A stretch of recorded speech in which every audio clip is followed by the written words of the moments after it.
Hello and welcome or welcome back to the Every Single Detail series. Today we will be talking about the Edit Pivot tool and the Align tool. These are two quite complicated tools actually, specifically the Align tool, and hopefully I'll go through every single detail about both of those tools. That is what this series is about. Of course though, if I miss anything, please comment down below. I will most likely pin it if it is very relevant. Anyway, I'm gonna try not to make this intro way too long.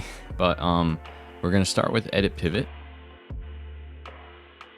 Now, if you are just getting into Roblox Studio and you don't really know how any of these tools work, then I recommend watching this video and that will make it easier to understand this. However, if you already have experience with all of this stuff, then you should be fine and should be straightforward.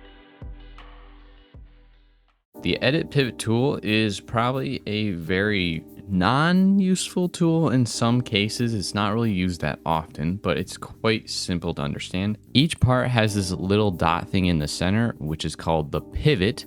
It's literally like where anything gets rotated on, moved by, or scaled upon. If that doesn't make sense, I'll show you in a second. So what happens whenever you click on Edit Pivot, it will open up this like combination of the move tool and the rotate tool. And what you're able to do is move the pivot anywhere. For instance, if I try and move it to the corner, so the pivot is now in that right top corner, which is pretty useful. You can also click on snap, and this will make it so that there are these like pink dots or squares or boxes that pop up in the part. And whenever you move it, it will snap to that pink icon. It is a bit weird sometimes, but it should work pretty simple and nice. If you ever wanted to reset the pivot for any such reason, you can just literally hit the reset button up here and it'll reset it to the default place where the pivot was at, which is the center of this part. So pretty self-explanatory. Now I'm going to show how and why you should use this. So if I move this pivot, for instance, somewhere like right here, now whenever I rotate the part, it's going to be on that axis, and I'll show you that right now. So as you can see, whenever I click on the part, you'll see that the pivot is right there.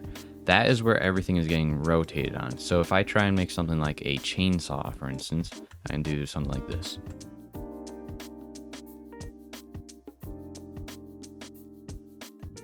Not really anything too complicated, specifically with this tool. The use cases of it is kind of weird though, because there's not really a lot of scenarios where you will really use this quite a lot. I guess there are some places that you could use it. For instance, like making that, it'll make it easier than having to place each part like specifically and stuff like that.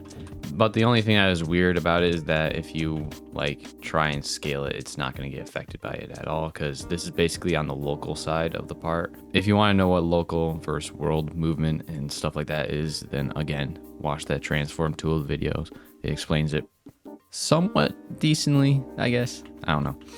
Anyway, so that is basically the purpose of the Edit Pivot, to make it so you have more options with movement, rotation, and that's about it. There's not really much other purposes to use this, to be honest, but I guess for those very specific things like that, then that's what it could be used for. Now we're going to move on to the Align tool. The Align tool is a lot more complicated and kind of useless in my eyes, but I guess it can be useful in some places. So I'm going to real quickly set up a bit of like a example. Okay, so what I have here is basically two examples of what the Align tool is for.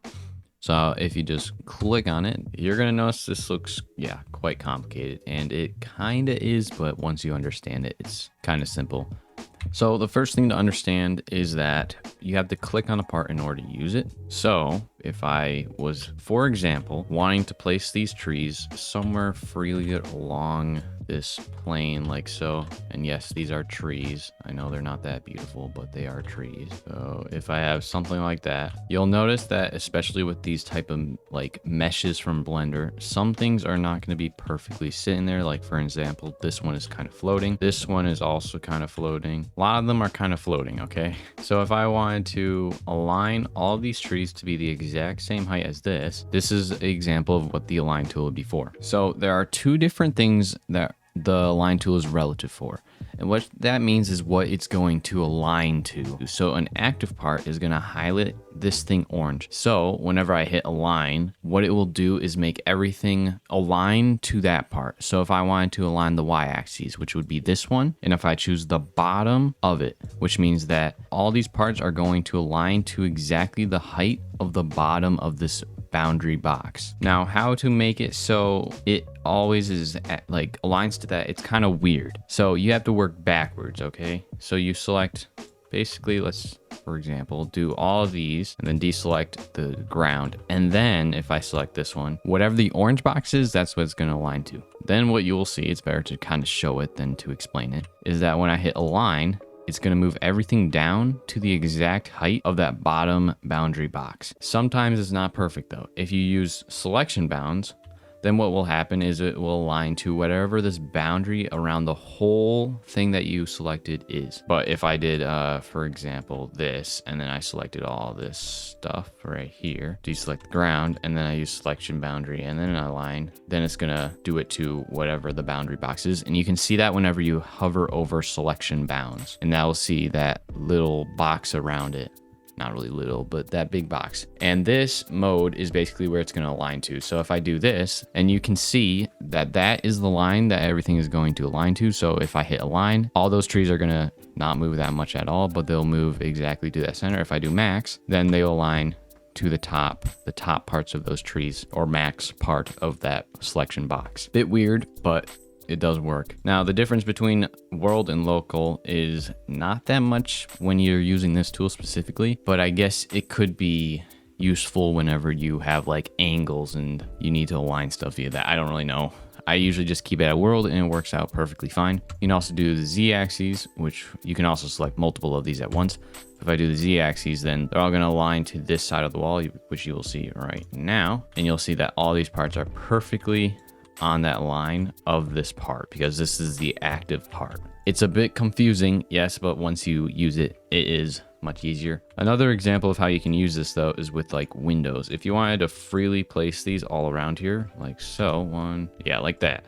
Okay, it's not really that nice, but if that's like the type of way that I want them to look, I guess, then what I can do is just select this, and then I'll say, what do I want the active part to be? I want that to be the active part, so I'm going to take this, and this, and then select this. And then if I do to the y-axis, and then I do the minimum, then it's going to align all of them to the bottom of this part, which would be like that. So now they're nice and straightened, and I can do the same thing if I want, let's say this one to be, so I do this, and then I do the same thing, and they'll align perfectly to there. Perfect. Not really though. So this is why I do not like the align tool. Number one is quite limited. So if I wanted every single thing to be even across this, so like if I wanted the distance between these to be exactly perfect, I want that to be 5, the distance between these to be 5 for every single one. You can't really do that with the align tool, not that I know of yet. So that's kind of the problem with it, which makes it kind of frustrating, because truthfully what I could do to counteract this align tool is I can boom, decide, okay, let's have it be 10. Okay, it's kind of funky sometimes. 10, and then I do another one, 10. I could probably just change the stud amount, but whatever.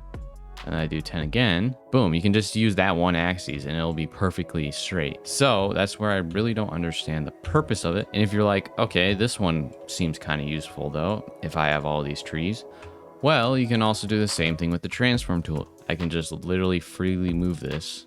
I would have to move this down, but boom, boom, boom, boom, boom, boom, boom, boom, boom, boom, boom, boom, boom, boom. So boom, I can just move it all on the same plane and it works perfectly fine as well. So I guess it is all like preference on how you want to save time. I will say I think the align tool actually for this example might be slightly faster, because it did take me a little bit to figure out how to set these all. But for most cases, the align tool never really gets used that much unless you're I guess trying to align these trees. So there are cases that you can use it, and there are cases I don't think it's useful, but again, it's your preference. So there you go. That's every single detail, at least majority of the details about the edit pivot and the align tool. That's all I have. If you enjoyed this video, and again, if you have other little things about each of these tools that you want to share, just comment please, and that would help everybody out and probably me out, to be honest. So anyway, I hope you enjoyed this short little video, and I will see you later.